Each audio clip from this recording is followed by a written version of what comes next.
Hola amores, good morning guys. I'm back with another car chat video.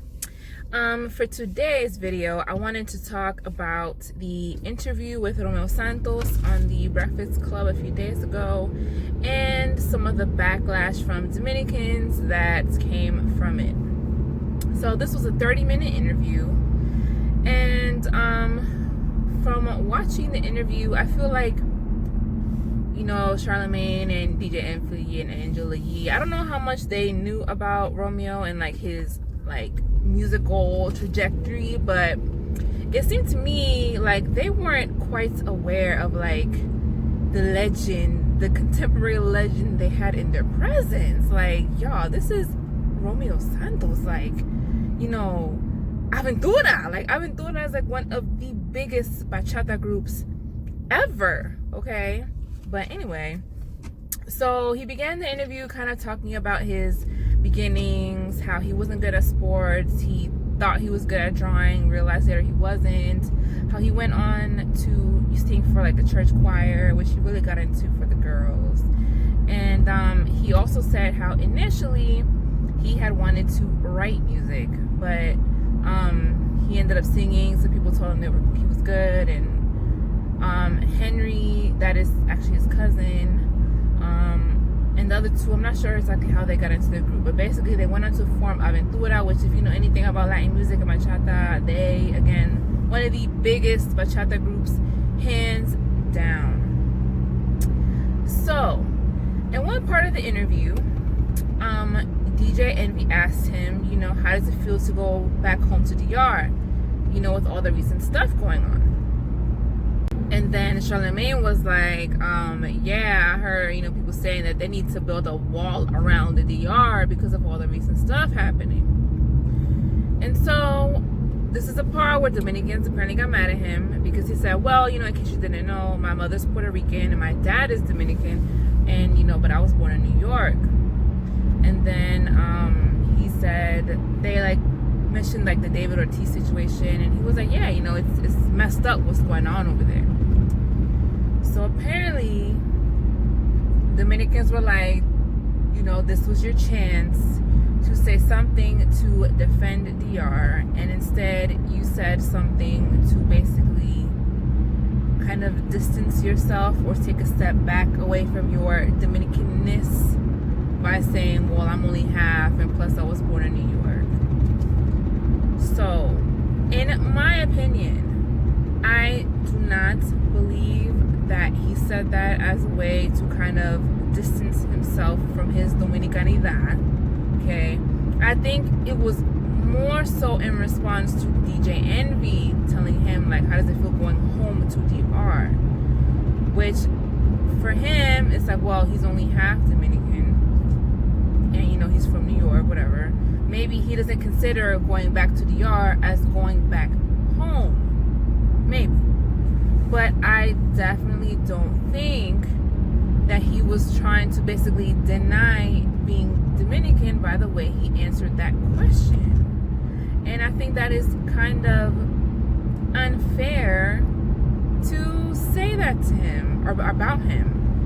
But anyway, he went on to say that somebody, for example, in David Ortiz's situation, has to be careful and basically have more security.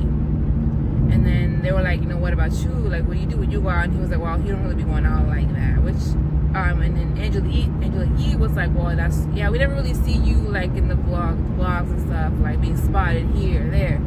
He was like, yeah, I guess he don't really be out there like that. And I'll leave screenshots of some of the comments, okay?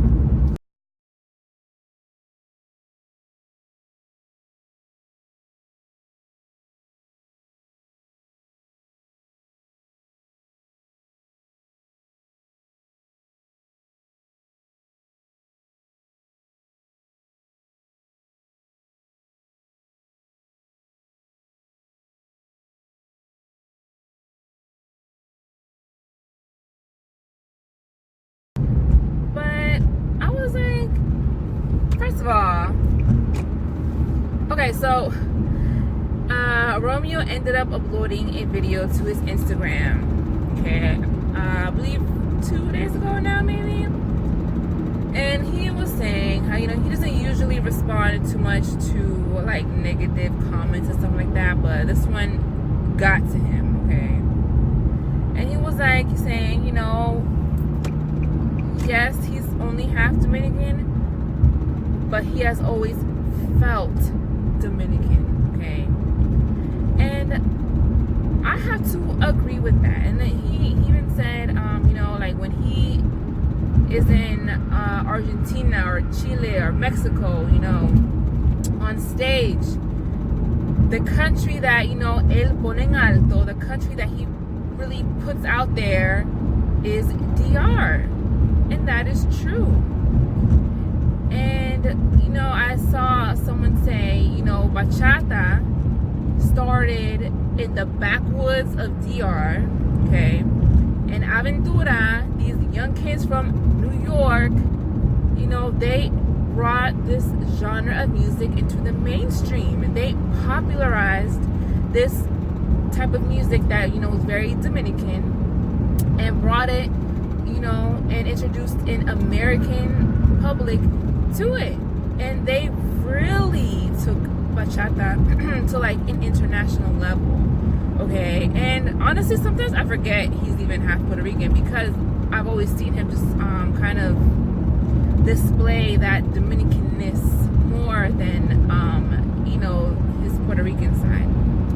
And I mean, he has collaborated with, you know, some of the biggest bachata names, okay? I mean, Romeo Santos, Luis Vargas. I mean, he's done songs with these guys, okay? These are like the top Dominican bachata artists. So it's like he has always shown love to DR, always. So for people to now try to, like, they're attacking him because of the way he answered that question, I feel like is unfair. Now, could he have said something different or said something along the lines of, well, you know, these things happen in any country, you know, these things are not exclusive to DR or whatever? Sure. Yeah, I mean, he definitely could have said something, you know, different in DR's defense, but I don't feel that what he said was an attempt to deny or stray away from his Dominicanness. And, you know, I saw somebody comment like, can we please stop policing Dominican identity or Dominicanidad? And I had to agree with that because within the Dominican community, I do sometimes see that some Dominicans, if you don't agree with their mindset or their ideology or their way of thinking, they will be quick to, you know, call you out and say you're not really Dominican or you're bende patria, something that some Dominicans love to say. And I feel like that is unfair. You know, just because you're Dominican doesn't mean that you're going to think the same as the next Dominican, or that, you know, you're going to respond to something in the same way another Dominican would. But anyway, going back to the interview, towards the end of the interview, Angela mentioned to him, like, so, you know, Amara and who's the other one she said? Maybe Juju have come on here talking about the Afro-Latino experience and how it's, you know, a little more difficult for like darker skinned, you know, Latinos and stuff to kind of make it, you know, whatever. And he responded, well, I think the darker skinned Dominicans are beautiful. So I was like, oh, I love you, Romeo. I love you. Just kidding. Yeah, he responded with that. And Charlemagne, yo, I don't know if this dude is just willfully ignorant sometimes. But first he said something like, he asked him if he was good at baseball, basically just because of the fact that, you know, he's Dominican. Then he said, yeah, like, don't Dominicans like wearing white jeans? And Romeo was like, what? Like, yeah, Dominicans, you know, they like to wear white jeans. And Romeo was like, no, but I mean, they do sometimes like to wear the jeans a little tight, you know, which, you know, it's true. They, you know, Dominicans, a lot of the men, they do like to wear their jeans on the more fitting side. But anyway, so yeah, Romeo's like, yeah, I think they're beautiful, but yeah, you know, I put them in my videos and stuff. And then Charlemagne was like, I heard the darker skinned Dominicans are just Haitians.